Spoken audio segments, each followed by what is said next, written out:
Hello, this is Roger L. Simon for PJTV, and we're here in the midst of yet another Israeli-Hamas war over Gaza and all of Israel, of course. And with us to discuss these horrifying events, once again, is our friend David Siegel, Consul General of the State of Israel, and also here in LA, and also probably, I would say, not to embarrass him, the most important diplomat for the State of Israel, west of the Hudson. David, welcome back to PJTV. Let's start with this. We read right now, I'm sure you saw the same news, again being floated is a ceasefire instigated apparently by the Egyptians. What do you make of all this? Well, there is talk of a ceasefire now. It's in the media. Our government is getting together first thing tomorrow morning, Israel time, to discuss that proposal. But the goals of this mission are very clear and should be very clear. It's to restore peace and security to Israel, to its people, to the State of Israel on a sustainable basis. And the emphasis here is on the sustainable, to make sure that we don't have to go to yet another one of these rounds that we've been experiencing over the last few years to end this and then find ourselves being under missile attack again. You know, I know probably PJP readers, PJTV viewers have been hearing a lot about the so-called 2012 agreement between Israel and Hamas that was worked out in the background somewhere or other by somebody. Does anybody know what's in that? Well, part of that was under wraps, so it was never made public. But the idea was to stop the rocket fire and to commit commitment on the part of the terror organizations not to fire at Israel.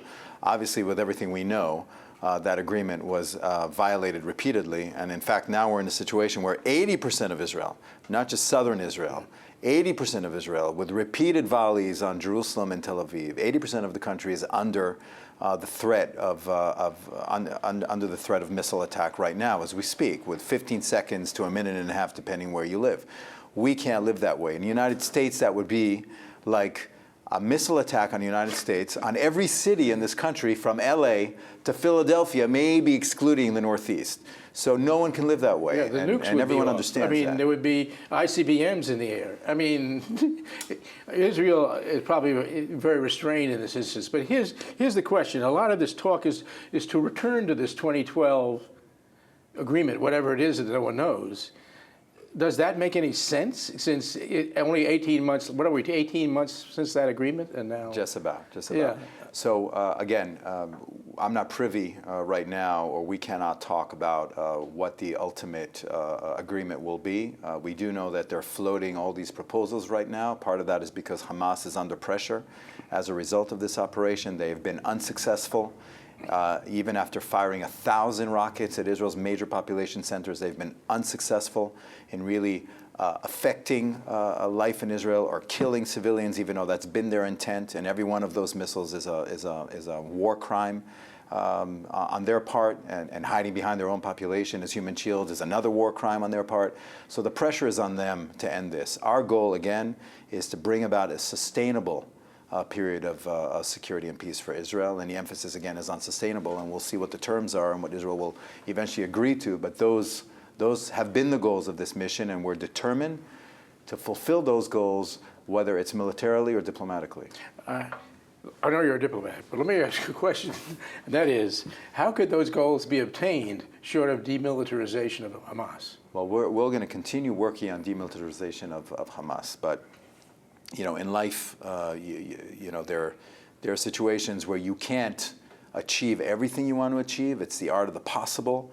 And right now, what we want to achieve is that sustainable security with some sort of long-term disarmament pressure that will come over time.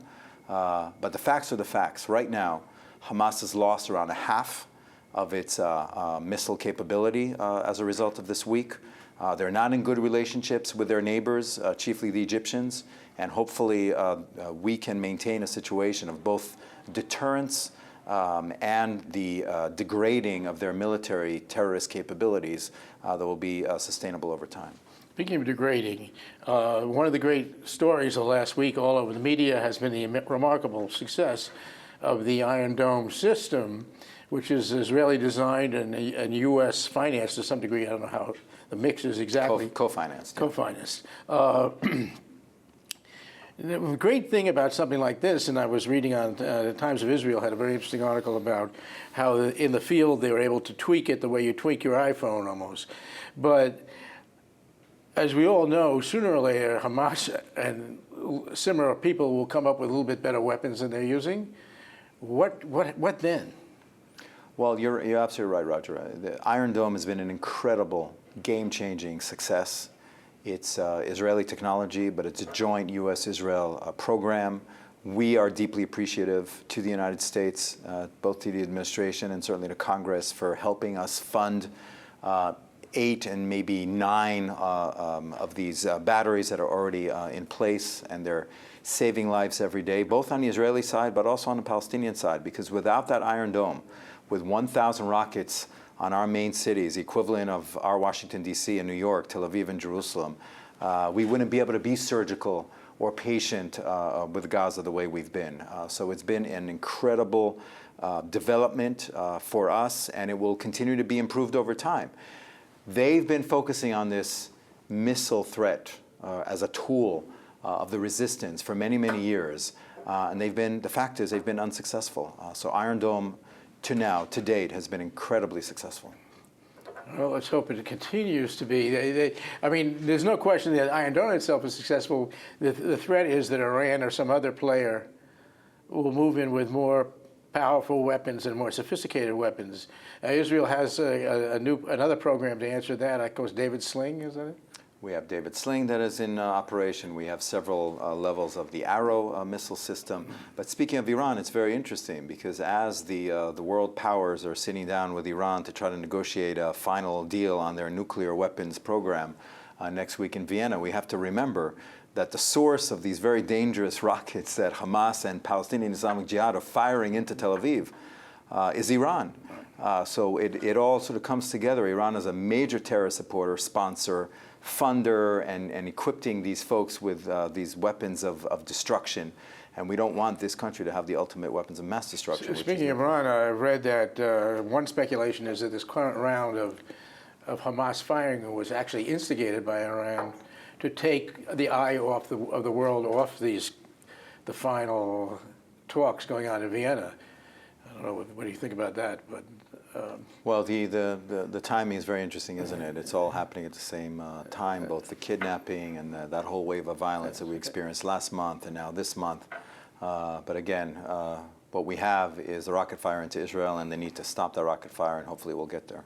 Now, looking into the future, I also read on Times of Israel, giving them a lot of plugs here today, an interesting, a good site, a report on a speech by Netanyahu, I think yesterday, in Hebrew, in which he said some things that he normally doesn't say. So, one of which it very explicitly said that Israel would never give up military control of the Jordan River Valley because of what's been going on now. Just not Hamas, but also ISIS and all these things. What do you make of that?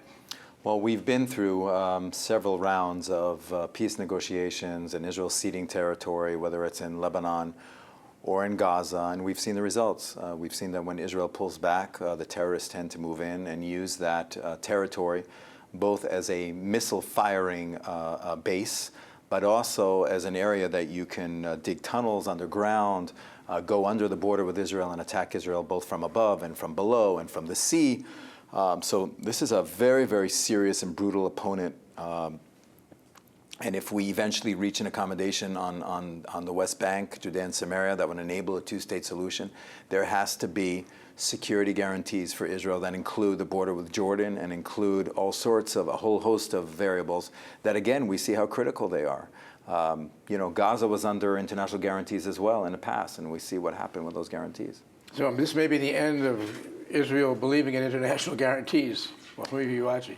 Well, we were always skeptical about international guarantees, and we always believed that Israel needs to defend itself by itself with its own means, and that was always a guarantee that we had from the U.S. administration, that Israel is empowered to defend itself by itself, and will continue to use that approach even as we try to achieve peace with our neighbors, which is a very, very significant interest that Israel has, to reach a two-state solution, but to be minded to the limitations on their sovereignty so that Israel can maintain a security environment, envelope that won't lead us to what we're just seeing in Gaza right now as we speak. Well, thank you very much, David Siegel, for joining us here on PJTV, and we'll be watching what happens in the weeks to come. This has been Roger Simon for PJTV.